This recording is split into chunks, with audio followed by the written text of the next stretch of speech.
नमस्कार दोस्तों, आप सभी का फिर से एक बार बहुत बहुत स्वागत है मेरे चैनल मिथिका में, जहां मैं आप लोगों को ऐसी नई नई कहानियां सुनाती हूं जो आपने पहले कभी नहीं सुनी होंगी। तो चलिए आज की कहानी शुरू करते हैं। और आज मैं आप लोगों को सुनाने जा रही हूँ कहानी लोकी और मिस्टलटो की।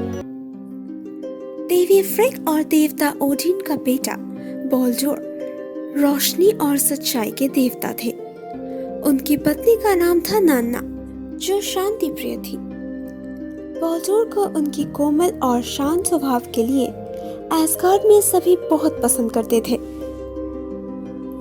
प्रेटाब्ले की राजसभा में उनकी उपस्थिति सभी के मन को शांति देती थी, मगर कुछ दिनों से उनका मन बड़ा अशांत था, क्योंकि रोज रात को उन्हें सपनों में अपनी मौत दिखाई देने लगी थी। देवी फ्रिग ने सोचा कि ये कोई साधारण सपना नहीं है और वो निकल पड़ी अपने बेटे की जान को बचाने के लिए।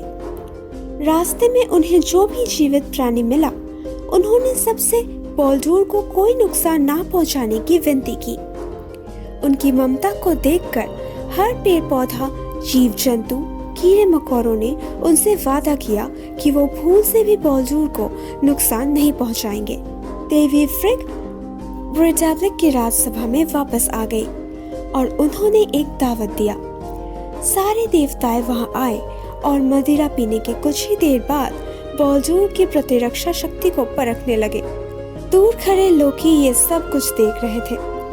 उन्हें बॉल्डोर बिल्कुल भी पसंद नहीं था और अब उनकी नई प्रतिरक्षा शक्ति को देखकर वो और भी जलने लगे और एक बूढ़ी औरत का रूप बदलकर वो देवी फ्रिग की इस कोशिश में खामियां ढूंढने निकल पड़े। उन्होंने फ्रिग के पास जाकर कहा, अरे ये क्या, सारे देवताएं प्यारे बॉल्डोर पे आक्रमण क्यों कर रहे हैं? मुझे लगा सभी उससे प्यार करते हैं। फ्रिग ने उनको दी गई वचनों के बारे में बताया, जिसे सुनकर उन्होंने कहा, मगर फिर भी क्या आपको यकीन है कि आपने सभी से ये वचन लिया है?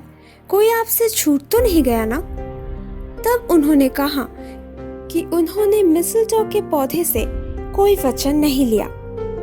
आखिरकार एक छोटा सा पौधा एक देवता को क्या हानि पहुंचा सकती है? ये बात सुनते ही लोकी निकल पड़े मिस्टलटो का एक पौधा ढूंढने। जब वो वापस आए तो उन्होंने देखा दावत का उत्सव तभी भी जोरों शोरों से चल रही थी, मगर सारे देवता इसका आनंद नहीं उठा रहे थे। कुछ ही दूर पर बॉल्डोर के अंधे भाई होडूर बिना किसी शस्त्र के अकेले बैठे हुए थे। लोकी ने उन्हें उत्सव में भाग लेने के लिए प्रोत्साहित किया और मिस्टलटो के डाली से बनी हुई एक तीर देकर कहा, वो उस तरफ रहा तुम्हारा भाई बॉल्डोर, जितनी जोर से हो सके चला दो तीर। वो तीर सीधा बॉल्डोर के छाती पर लगा और देखते ही देखते उनकी मौत हो गई। पूरे एस्गार्ड में अंधेरा छा गया और सभी बहुत दुखी और विचलित हो गए। तभी देवताओं की भीड़ में से बहादुर हरमोड सामने आए। उन्होंने कहा कि ऐसी कोई जगह नहीं जहां देवता ओडिन का घोड़ा ना पहुंच सके। मैं नर्क तक जाऊंगा और बॉल्डोर को वापस ले आऊंगा। 9 दिन 9 रात तक बिना रुके वो चलते गए और आखिरकार वो नर्क की रानी हेल के सामने आए और उनसे भीख मांगी कि वो बॉल्डोर को वापस अपने परिवार के पास जाने दे। हेल को दया आई, मगर वो जानना चाहती थी कि किस हद तक सब बॉल्डोर के जाने का शोक मना रहे हैं। उन्होंने कहा, मैं उसे तभी जाने दूंगी अगर तुम ये साबित कर पाए कि ऊपर सभी जीवित प्राणी बॉल्डोर के जाने का शोक मना रहे हैं। हरमोड जीवितों की भूमि पर वापस आकर उन सभी से मिले जिनके पास देवी फ्रिग वचन मांगने आई थी, और उन्होंने देखा वो सभी बॉल्डोर के चले जाने पर बहुत दुखी हैं। लोकी हरमोड पे नजर रख रहे थे। वो नहीं चाहते थे उनका काम हरमोड बिगाड़ दे। उन्होंने एक विशाल राक्षसी का वेश धारण किया और पहाड़ के पीछे छुपे रहे। जब आखिरकार हरमोड उनके पास आए तो उन्होंने कोई शोक जाहिर नहीं किया। हरमोड ने उससे विनती की, पर लोकी ने एक भी आंसू नहीं गिराई।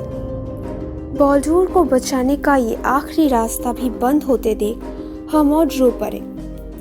मगर उसी वक्त पास के एक गुफा से एक आवाज गूंजने लगी। सभी देवताएं लोकी के हंसी की इस आवाज को अच्छी तरह से पहचानते थे और हर्मोज को एहसास हो गया कि लोकी ने उनसे छल किया है। पकड़े जाने पर लोकी ने एक मछली का रूप ले लिया और नदी में कूद गए। उनके भागने का रास्ता बिल्कुल साफ था, मगर फिर थॉर वहां आ गए और उन्हें पकड़ लिया।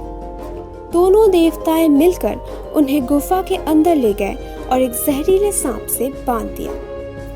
एसगार्ड के रोशनी को बुझाने की सजा के तौर पर वो अनंत काल तक वहीं बंधे रहे और वो जहरीला सांप उनके सर पर जहर की बूंदें उगलता रहा।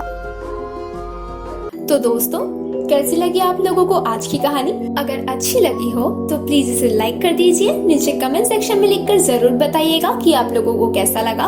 और प्लीज प्लीज प्लीज मेरे चैनल को सब्सक्राइब कर दीजिए। और हाँ, अपने दोस्तों के साथ शेयर करना बिल्कुल मत भूलना।